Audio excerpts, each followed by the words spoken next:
Hello, everyone. Thank you for being here as we give it a couple minutes for you all to trickle in from the interwebs. My name is Marcy Cabrera-Consilveo.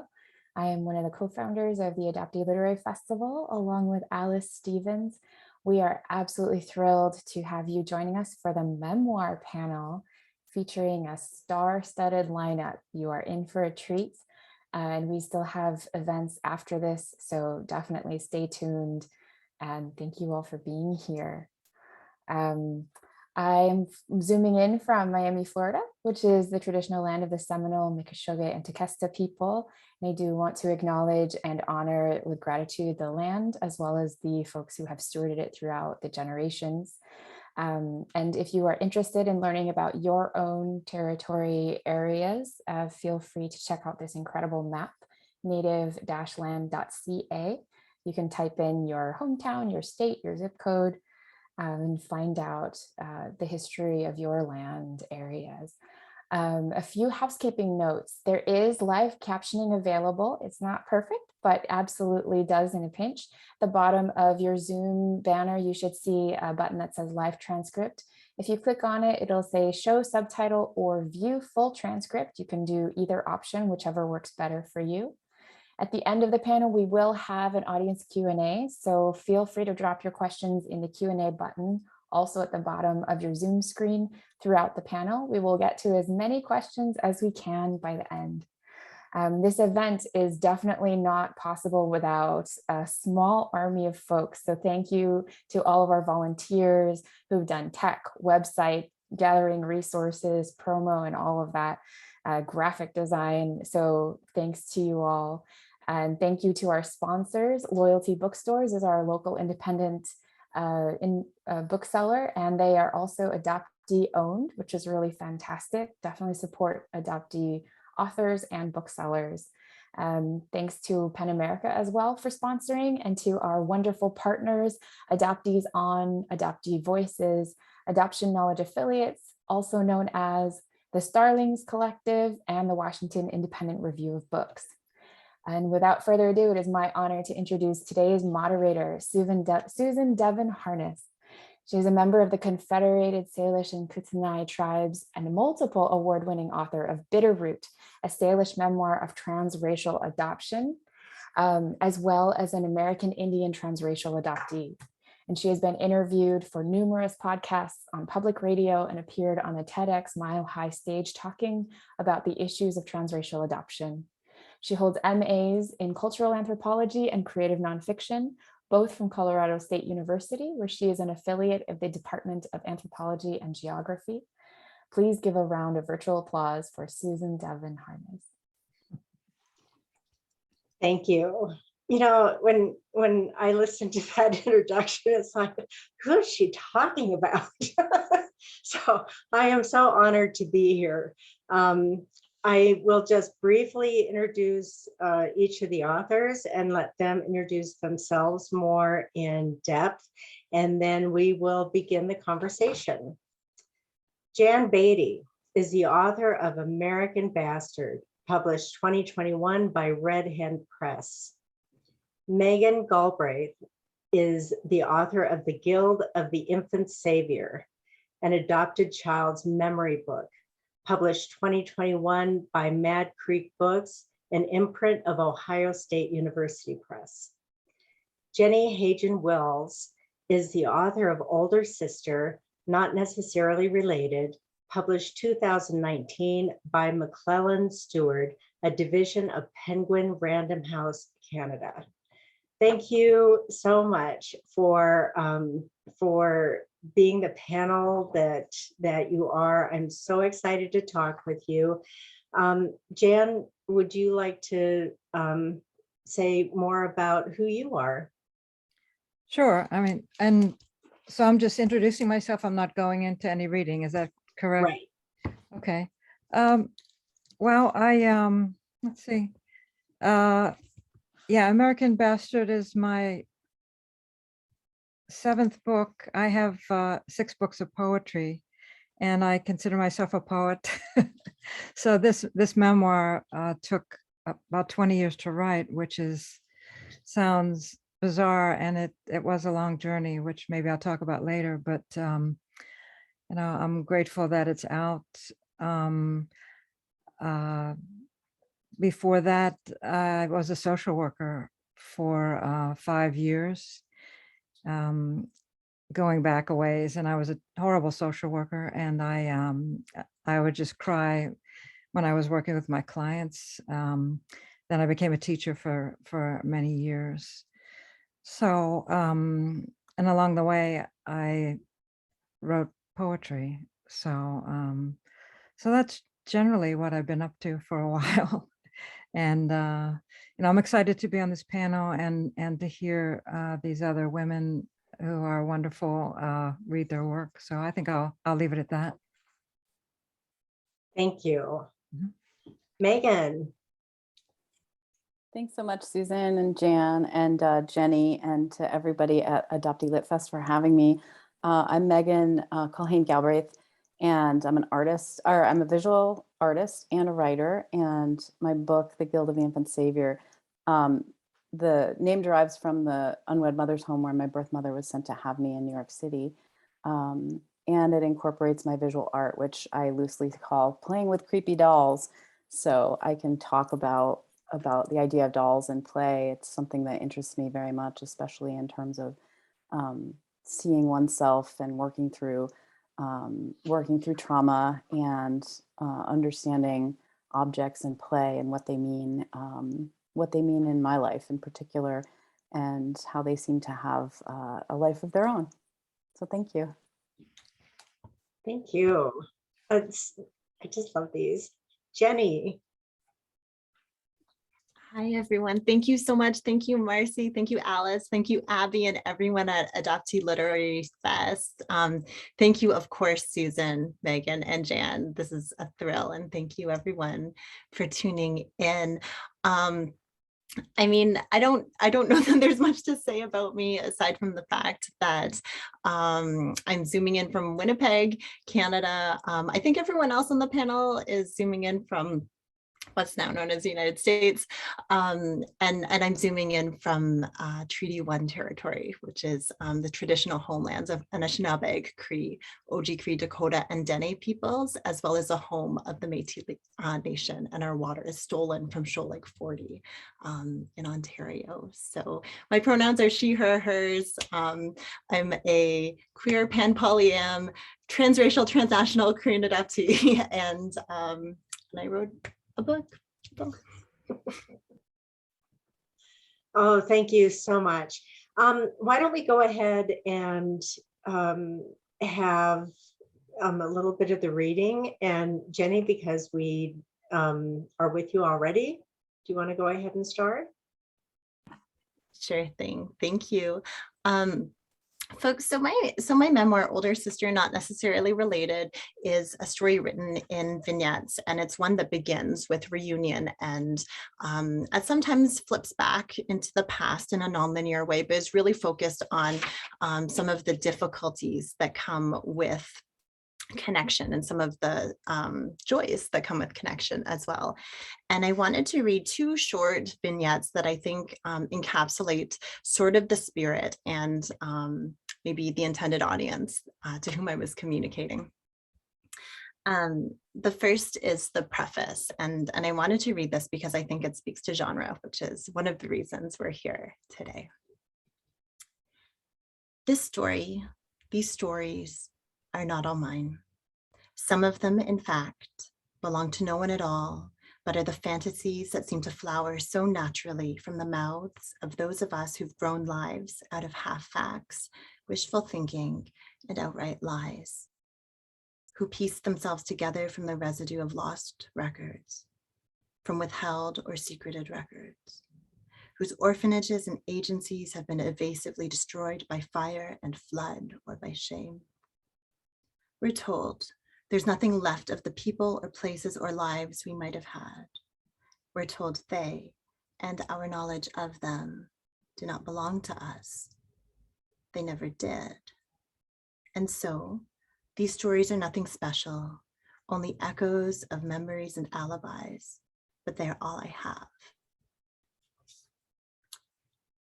And then I wanted to read a little passage inspired by something that my co-panelist Megan shared on social media earlier this week. And it's one that I often read to adoptee audiences because I feel that I want to try to encapsulate what I think is at times righteous anger and grief, but also our connection through that. They call people like me, people like us, damaged. You're broken, they say, and they shake their heads sadly, watching us waste our lives trying to find our Korean parents, brothers, sisters, anyone. They witness us handing over our DNA to private companies that boast vast databases and so offer a slim possibility of making connections between biological kin. They see us become wanderers in our birth country, sailing from guest house to guest house, bleeding a trail of money and self-esteem from one corner of the country to another. They write books about how we storm adoption agencies and grab at files that are neither our own nor in a language we can read. They laugh at how we fall down drunk and convince ourselves that sleeping with others who are there for the same reason is part of our therapy. They purse their lips and roll their eyes when we let Korean men fuck us, even though we can't pronounce their names and we know we'll never see them again. Daddy issues, they smirk. Thanks. It's so powerful. Thank you. Megan? Thank you. And Jenny, like I said before, your book is, I just found myself understanding. It's just a validation and an understanding. I'm going to read a little bit of, my book is The Guild of the Infant Saviour, an adopted child's memory book. It is a fractured narrative and it's a hybrid narrative. So it includes images that are my art, like this collage that's the frontispiece, and a lot of work that are my dolls. You know, I use visual art in this book to tell the story, and I like to think a picture's worth 1,000 words. So the piece I'm going to read is from an essay called Pregnant Pause, and it's something that Susan identified. Thank you, Susan, so much. Because it's about the questions that we sort of ask ourselves. And what you need to know before this is that at this point, I am at a friend's baby shower. I am pregnant myself. This was my first son. And I have just that day received my non-identifying information in the mail. And so it's waiting for me on the desk at home. So this is from that piece. The Catholic Charities caseworker had spoken bluntly about what the envelope might or might not contain. Now that I had the non-identifying information, I would have to make hard choices. I might open that envelope and find out things that could unravel me. What if my birth mother had been raped? What if she was destitute and wanted to come live with us? What if I had brothers and sisters? What if she was dead and I couldn't get answers to any of my questions? If I tried to contact my birth mother, would I be inviting someone else's demons into our life? Pursuing further information was my decision, the caseworker said. I had full control of the process. As the next step, I could request a 10-hour search for her, or I could do nothing.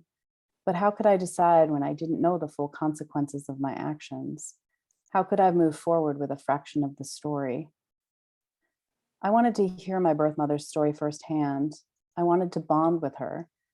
I needed to find the ghosts of my past in order to place myself within some biological context. Maybe knowing my birth mother would make me a better mother. Perhaps it would help me understand things about my personality that hadn't meshed with my adoptive parents. Meeting her could provide a sense of ease with myself, like looking deeper into my own eyes in the mirror. Or maybe what I didn't know could never hurt me. I pictured the envelope lying on my nightstand. I thought about opening it carefully with the idea of preserving each moment and not tearing the envelope or the papers inside in my haste to gain access to my information. I imagined giving myself a paper cut as I slid the sheets out of the envelope. I looked around the Grange Hall, trying to route a mental map of my departure through the phalanx of relatives and Joyce's friends. How would I get out of there quickly without getting pulled into helping in the kitchen, or having lengthy small talk, or stuffing gifts into the trunk of Joyce's mom's Impala? I wanted to get home and back to that envelope. Overhead, the fluorescent lighting cast a vanilla glow. I heard chairs being pushed back hard against the linoleum. It was time to leave. Back home, I found the envelope where I had left it on the nightstand next to my bed. I crossed my legs under me on top of my grandmother's hand-stitched quilt. I turned the envelope over, unfastened the brass clasp, and slid the papers out. I felt the baby bear down on my bladder. I took a deep breath. Thank you. That is just amazing. I just love your questions, because they are the questions so many of us, if not all of us, have asked in some form or another. Thank you. Jan. Yeah. It's so great to read with all of you. So I'm gonna read from, this is the cover of American Bastard. This is me at age 5 with a toy shotgun pointed at you. And I was a little angry there, and still am. So I was born in a place called Rosalia Asylum and Maternity Hospital in the Hill District of Pittsburgh. And it was a place where women would have their babies and then leave their babies there.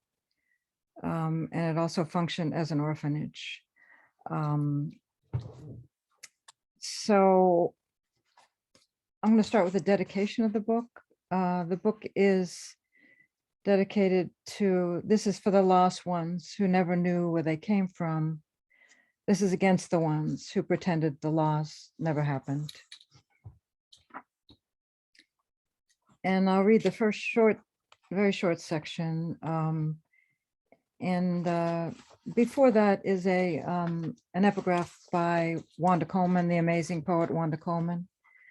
I stole it back because it was mine from the get-go. All shook up, a rumble mama burped, and there I was. Take these rhythms as evidence, my splendid rock and roll. So this is called After the Tearing and Rolling, and this imagines Rosalia Asylum. After the tearing and rolling, you're an infant somewhere, in a crib, in a room full of cribs. Someone is taking care of you. You don't know who. Who is the person who picks you up? Is it a woman? Is it a nun? There's no story in sight, no same loving face, blood of my blood face. The smells, the feel of the rolling and tearing are gone, gone where? No face who has your face, no way of knowing who is who. What hands are these? Why are they different every time? There is no bonding taking place. The story is fractured here and forever after. Then strangers come to gaze at you, touch you, wonder about you. They decide to pluck you out of there and make you theirs. These strangers will take your name away and hide it. The government will cooperate. It will take months and months for this baby trade to be completed. A baby in exchange for money. Meanwhile, someone is feeding you. Is it a kind person? What do they smell like? You will never know these hands again. You will be taken to a strange place. People will start calling you the lucky one, the chosen baby. No one sees that your story is gone, that you're being handed off like a football. From now on, everyone will pretend that your first story never existed. They will act and want you to act as if you are one of them, their blood, their faces, their world. You know that to survive, you will have to do this. You will have to pass. But your new mother has dark hair and brown eyes. Your father has brown hair.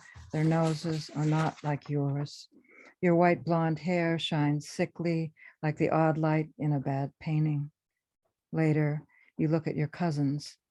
They have beautiful long eyelashes, all of them the same. You value how others resemble others. You long for it. In first grade, you refuse to make a family tree. Your parents and teachers suggest you make one based on your new family. You refuse.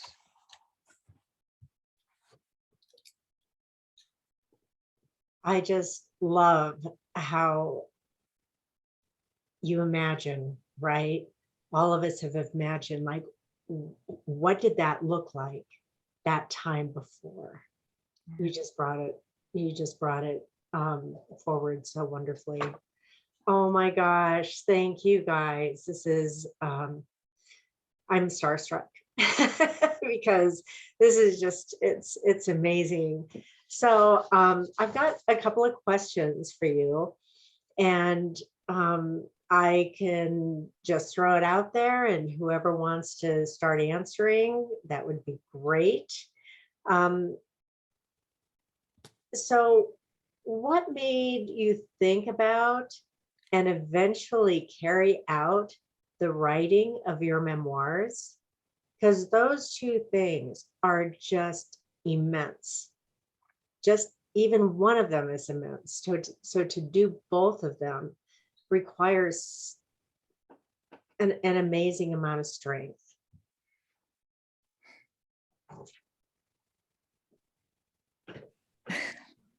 Well, I don't want to jump in first, but I think for me, and I think I've heard this from a lot of adoptees, you know, when I became pregnant with my child, it made me think of my birth mother, and in a very non-judgmental way, wonder what was it like to give a baby away, or to have to surrender a child, or because you don't know, or abandon a child. And so that's how it began. And I mean, I didn't really set out to, I didn't know I was going to write a memoir and essays. But as I dug deeper into the story, into understanding her story, I realized I wanted to play with the idea of memory as a coping mechanism, you know, and like, I hope to think that the through line of this is about sort of traumatic memory as a coping mechanism, because when you have trauma, you have to tell yourself a story that you can live with. And she certainly did. And I don't judge her for that at all. And then, but I wanted to tell mine. And I think, like Jenny said in her reading, you know, we only get access to the information that either people tell us or we can find as facts, and facts for adoptees are very few and far between. So having been a journalism major in college, I'm like a rat terrier when I get to ferret out a story. So I began lining up what I could, the facts, with what she was trying to tell me. And it became my own little like CSI, I guess. I was like, ooh, how do I piece this all together? And so that's how and it took me, I like to say, I'm the associate director of the Bennington Writing Seminars, and that's where I also went for my MFA. So I like to say, like, this book took me 7 years in MFA to write. So I'm grateful for that time and the peers who helped me along the way to find my voice, because I think that was one of the biggest challenges for me, is finding my voice, but then having the feeling like I could use it.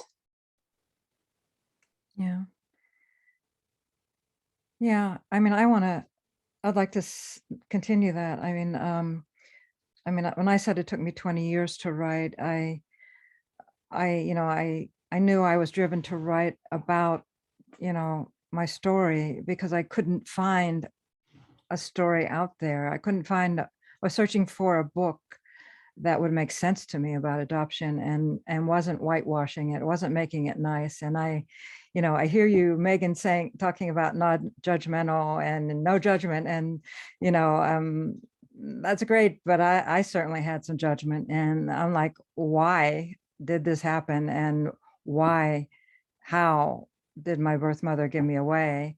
And, you know, and I'm not condemning someone, but it's more, you know, I wasn't thinking, oh, you know, I just want to explore it. And I'm thinking, you know, what happened? And, you know, this was not right.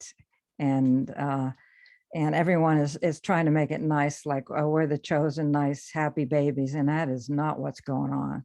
So I was driven to write it. And then I realized after trying to write it that I didn't have a lot of memory from my childhood, and that I had been in therapy for a while, but I needed to go to therapy and really work on adoption stuff. And I needed to work on my writing, how to write about adoption, which is a different thing, how to dive deep and not get totally screwed up emotionally. So that's what took the time, and it took a really long time. But yeah. Jenny, what's your story? Yeah, it's so interesting to hear both of these answers, how you came to memoir writing, because I think that everyone comes to it intentionally or not in different ways. And I didn't come to creative writing intentionally at all. So I was trained as a literary critic. I wrote my thesis on adoption stories, in fact, Asian adoption stories. And maybe it was a combination of, I guess, time and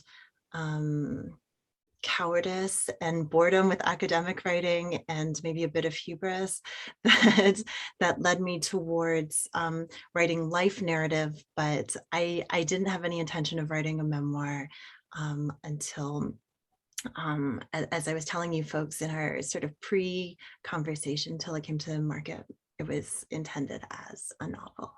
So, yeah. Thank you. Yeah, big decisions, right?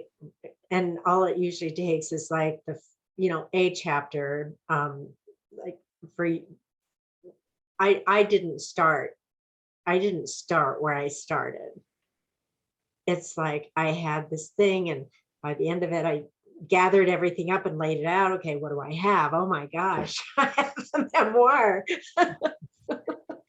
And yeah, so thank you. So all three of you have just a really interesting way of telling the stories. And I think it just really underlines the fact that that's an endless way of telling these stories. And these stories are, you know, filled with joy, and they're filled with trauma, and they're filled with pain, and they're filled with laughter, and they're filled with, you know, everything in between. So how did you go about, Jenny, how did you go about choosing your form and choosing the technique of how you're going to tell this experience of your life? Yeah, thanks for this question, Susan. You know, I'm mostly inspired by poets. I think I actually don't read very much nonfiction, to be honest. I read almost zero nonfiction. I read a lot of novels and short fiction, but mostly poetry. And I was really inspired by a lot of poets writing in what is now known as Canada, so in my country here. I was also really inspired by a lot of Asian diasporic writers who tend to write, at least some of the ones that I was looking at the time, in fragmented vignettes, in nonlinear, unanchored texts. And I always say to folks, you know, that's approach or that structure is like totally cool, but there needs to be like a thematic or narrative reason. You can't just be like flexing and be like, oh, I'm so fancy with my style or my aesthetics. And I felt that a story that was about Asian adoption, reunion, breaking apart, coming back together, this and that seemed appropriate to use those kinds of stylistic devices. Yeah, thanks. Well, it worked. I mean, it worked amazingly. Thank you.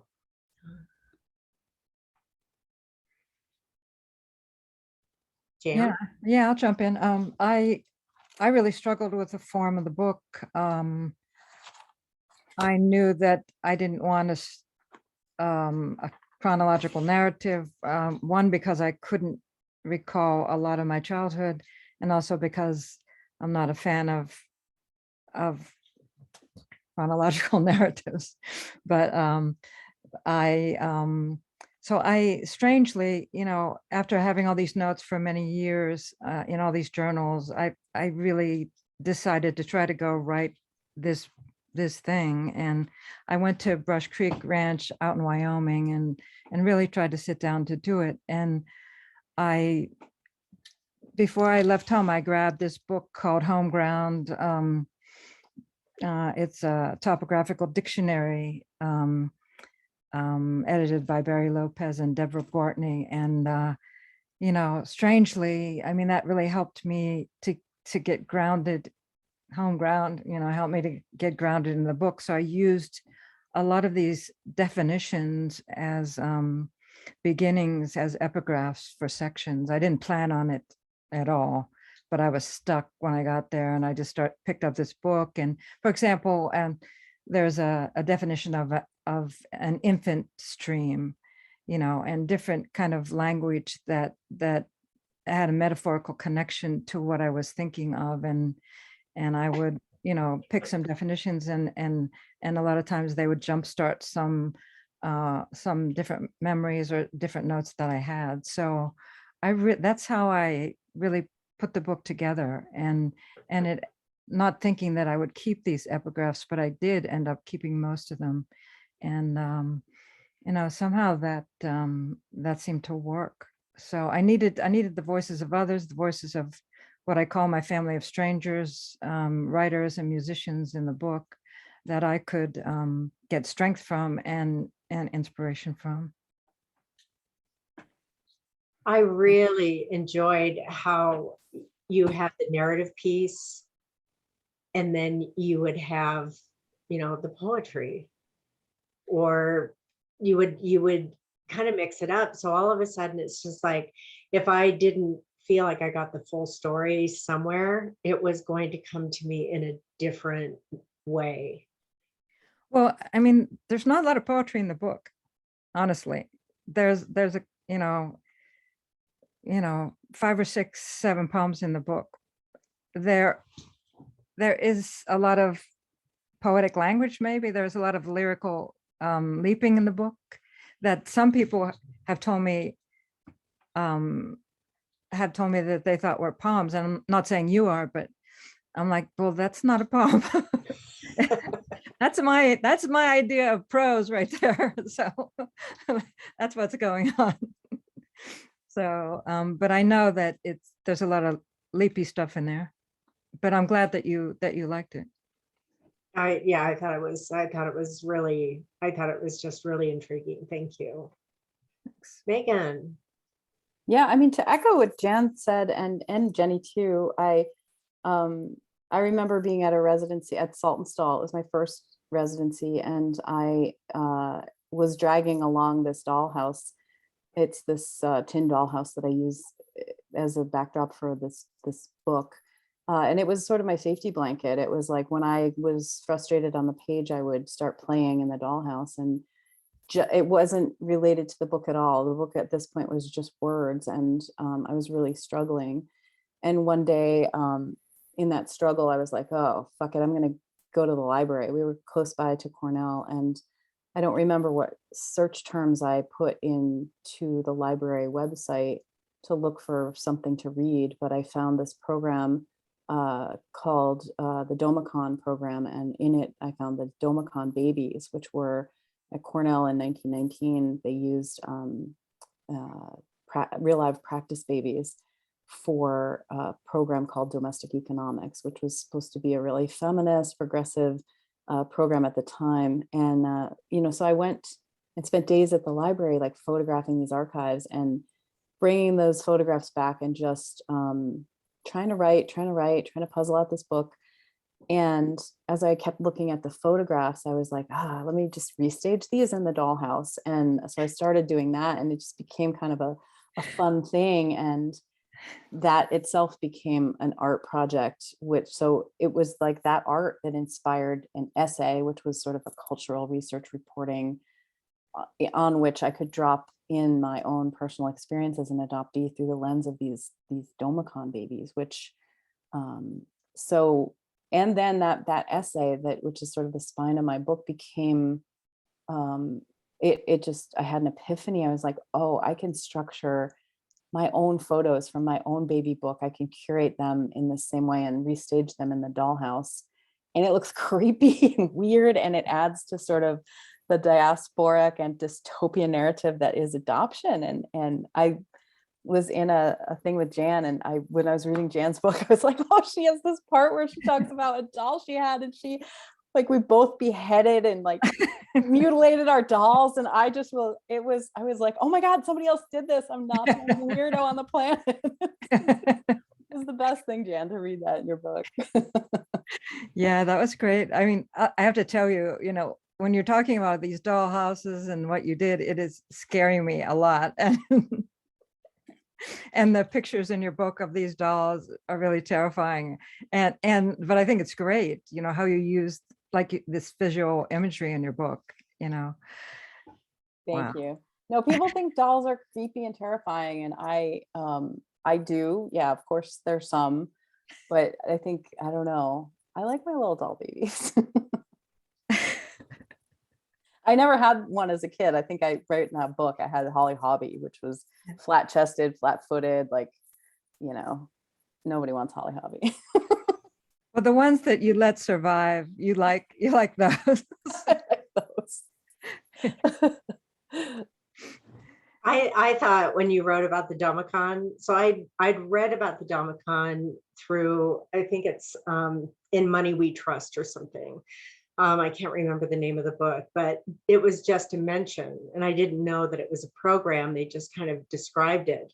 So when you had gone into such detail about what this was, I mean, it was creepy enough with just the short description I read, and then to have this whole thing, it's like, these poor kids. That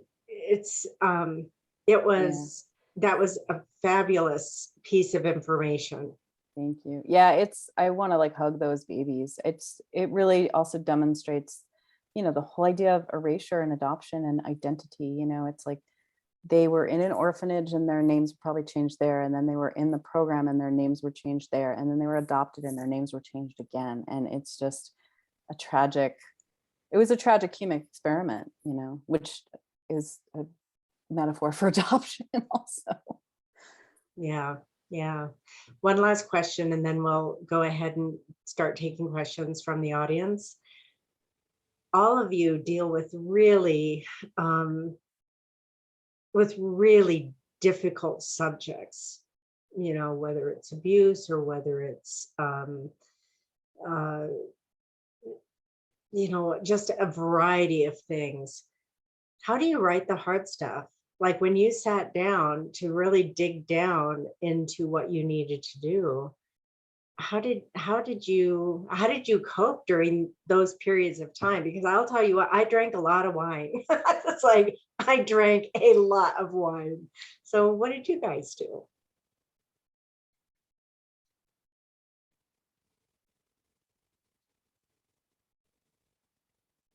Jenny? Give it, Susan. We're old friends, so I guess that's only fair. I think the most difficult thing that I wrote about in my story was the harms that some adopted people do to other adopted people. And I guess what would be sort of like lateral harm or whatever. And especially when one puts themselves in positions that already they're so vulnerable, I think, or so hopeful or so trusting in things. That was one of the most frightening things for me to write about, because I was quite worried, I guess, about, we hear about within our queer communities or BIPOC communities, like, you know, keep everything like in-house, like don't air the dirty laundry kind of thing. So I was nervous about that. But I was struggling with a lot of insomnia when I was writing most of this book. I wrote it in less than 2 months, and it just sort of kept coming back to that. And my editor removed a few of those scenes of adoptee harm against other adoptees, because it just appeared over and over again, the same experience from different perspectives with different language. And so I don't think that I dealt with it very well, or channeled my energy in a very particularly positive way. But I wanted to do it and then sort of run and hide. And so that's what I did, I think. Yeah, and just left it like that. Yeah, thanks. But I'm curious about both Megan and Jan, because I think that you both address grief and righteous anger and fear in much more productive ways than I think I do. So I disagree that mine is more productive, but I do, the righteous anger and the refusal is another R word that I think is, you know, I isolated myself. You know, when I was in the final edits for the book, I was very grateful to have a friend who let me use her cabin up on the Cape for, it was like a week. And it was, you know, off season, it was cold and rainy and wind howling up there.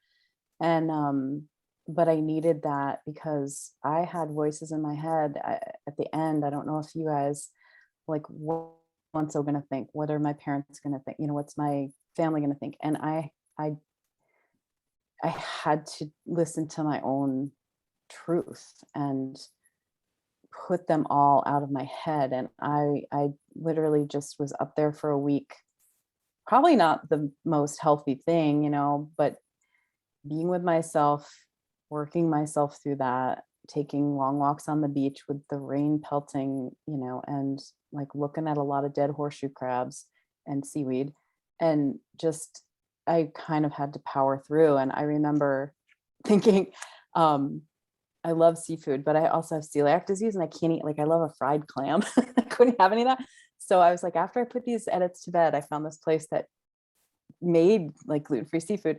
I ordered like the big, just sat in front of the TV and ate.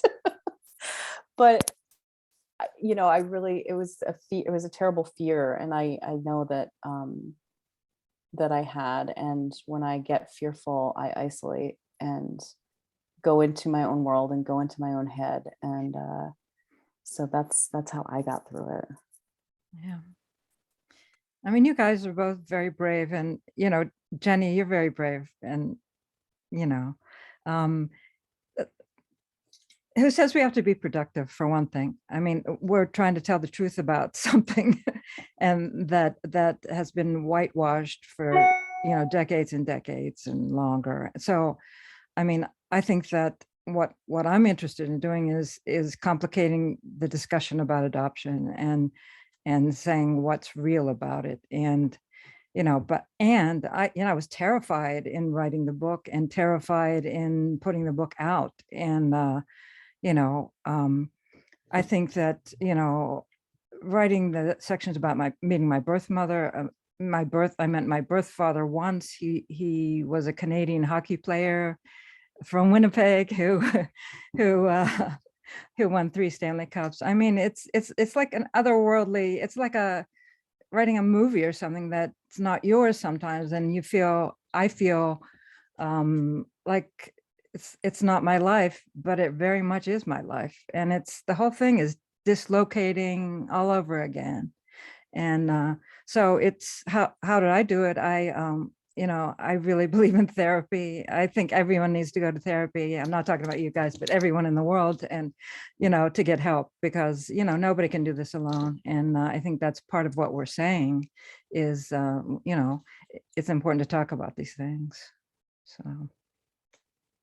Well, thank you so much for talking about those difficult things. And it's a coping, right? We just find whatever works to get us through in order to get this story out.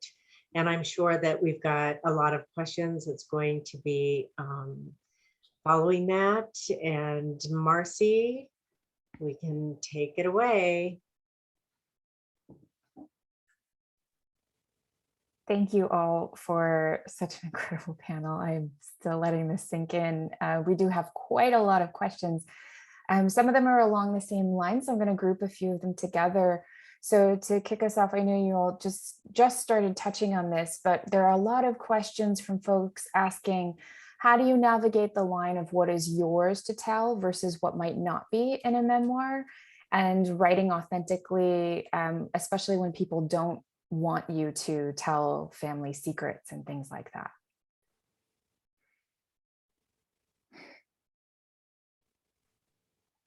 I guess I was the secret. I think at some point I realized in writing about shame and trauma and secrets that I was not only born of shame, a shameful act, quote unquote, but I was the embodiment of that shame. And I get to write that. I get to write my memories of things that happened. I get to even imagine things I can imagine for the reader. There are cues you can tell to imagine things. I get to talk about all the things that were in my head that I never said. And I think that was one of the things that felt so empowering about my writing my book, was all these things that I never could say, because I never felt like I was given space to say these. As an adoptee, I felt always like I had to be perfect, the perfect child. There was this fear of unconscious fear of abandonment, or to be given back. And so therefore that leaves no airspace for, hey, I'm feeling this way. And honestly, I was numb so much of the time. I didn't even know what my own feelings were. So also this book helped me get to those feelings. I remember a mentor saying to me, trying to get me to write about my feelings. And I was like, God, I don't know what I was feeling. I was feeling numb. And she's like, well, Megan, numbness is a feeling. And I feels like my head exploded. I was like, oh my God. And it opened up so much of my story, just to have been given that permission, that numbness is a feeling. So I'd like to hear Jenny and Jan.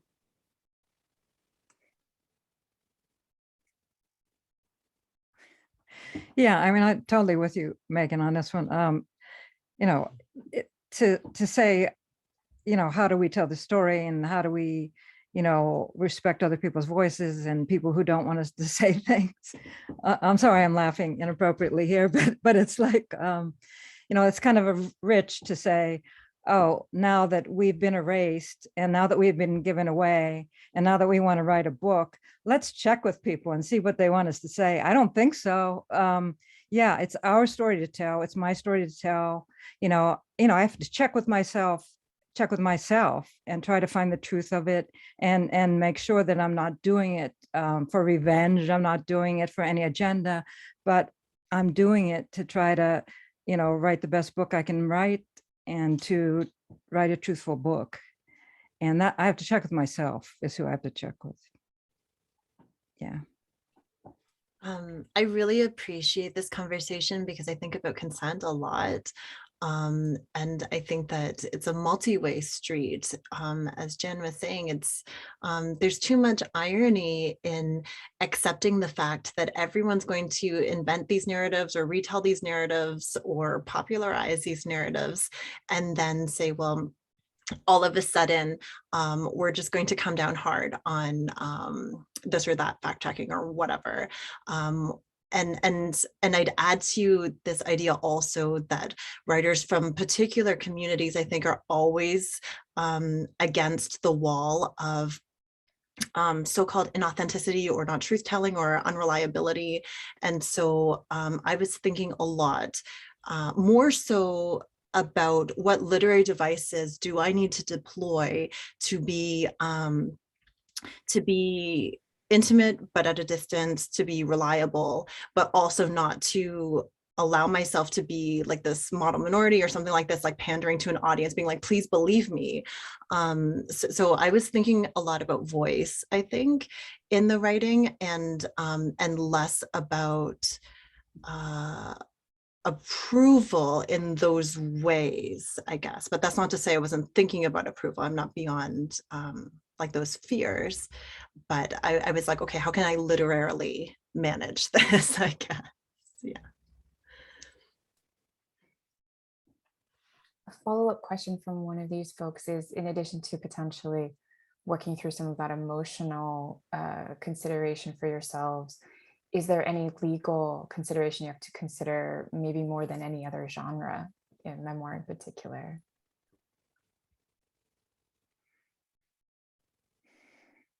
Yeah, there are always legal considerations, and I think my editors, you know, the what do you call it? I guess it's the disclaimer, right? That I wrote. You know, I put a lot of thought into that. You know, I don't speak in anyone else's voice. I was telling the stories that were told to me, and then there, like to Jenny's point, there's an art to, there are things that you know you leave out, or things that you edit for, you know, you write a sentence and you let it stand on its own, or a piece of dialogue and you let it stand on its own. And you know, so I think anybody writing these days has to have some sort of legal consideration.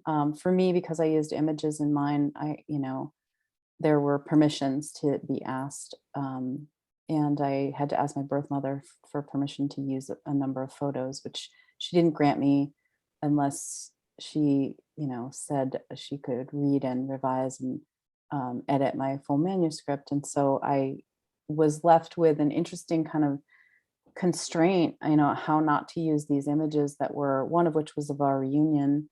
And it actually strengthened the narrative. You know, I have dollhouse images that face the essay, and then these little images that were from my baby book that are the me. And so what I did was put a little, what looks like a baby blanket in my baby frame, and it just says, you know, permission not granted. And sadly, that reinforces the erasure narrative of adoption, you know. So it was a sad constraint, but it also sadly made the narrative stronger. Yeah. I talked to a lawyer about what I needed to do and not do. And so that took care of it. You know, I mean, I needed to get my birth mother to sign a piece of paper, basically. And because my birth father was a public figure and he was dead, that was not an issue. So that was, you know, that was important to go through a lawyer. That's great. I think to both Megan and Jan's points that there are places for official legal to come in, and also like literary, like twisting and turning, I think, or like, you know, how we talk about removing the scaffolding, like that, like some writing does anyways. I think it's important to be aware of the different libel and slander regulations in different territories. And so depending on like where your book is being published and distributed, those things are different. And so it's wise to be attuned to those things, especially if you're selling world rights, which I didn't do, but you know, some presses insist on world rights, and those things shift and change where it's depending on where it's being sold. So I think it's wise to have on retainer some help. Yeah. Really useful. Thank you all. We also have a question here from someone asking, how do you think tropes of race and culture are deployed differently in memoirs by white writers versus BIPOC adoptee writers?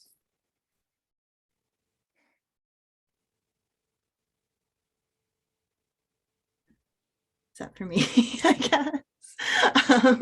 Susan can jump into. Yeah, I mean, but also like white people need to like be thinking and talking about race and whiteness as like a construct also. So, and not as like the default non-race, I guess. I think a lot about race at the revision stage in terms of ensuring that not only am I speaking from my perspective of race, but that I'm not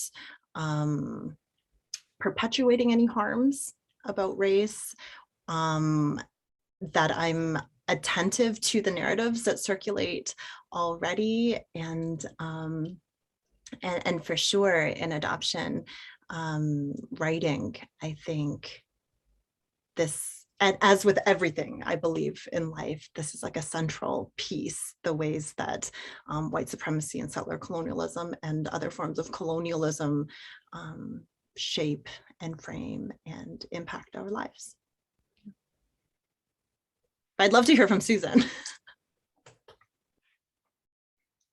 See, I was just gonna sit here and be the moderator. I think when I did my memoir, it was all about race. I mean, because it was far more about race than it ever was about my parents.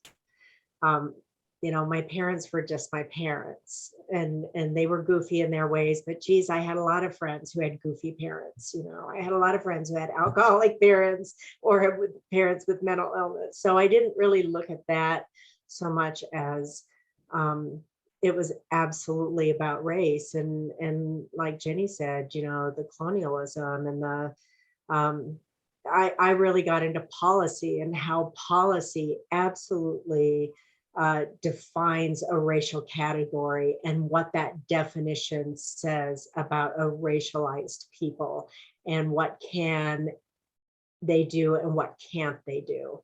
And so I think by when we write memoirs where race is kind of a central issue, it highlights from a different perspective a lot of the conversations that we're having today. Race matters.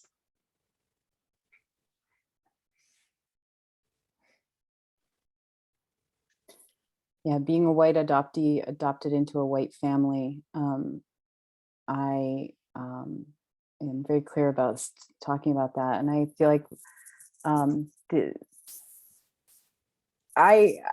adoption is a diaspora, and I think that there can be shared feelings about that diaspora. And I see across all of our books, those shared feelings, and I honor those. And it's sad that we have to share them though, you know? So I appreciate both Jenny and Susan and Jan for that shared space across cultural context, across race, across, you know, so thank you. Yeah, originally I had a couple introductions to the book, and in one of the introductions, I had all this stuff about colonialism and transracial adoption. And then in another section of the book, I had some stuff about race. And then I don't know, I just felt like, because I wanted to include it, but then I realized, I just felt that I didn't, it wasn't my story, and that I didn't know what I was talking about. And so I cut it. And I don't know. Thank you all for sharing and speaking to that. And I am sorry to say that we've run out of time. We're right at pushing 7 o'clock Eastern.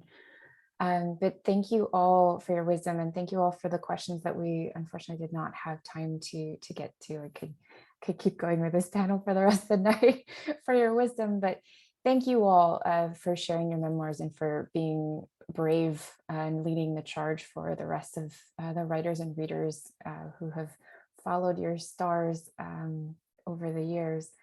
Thank you all to our attendees as well.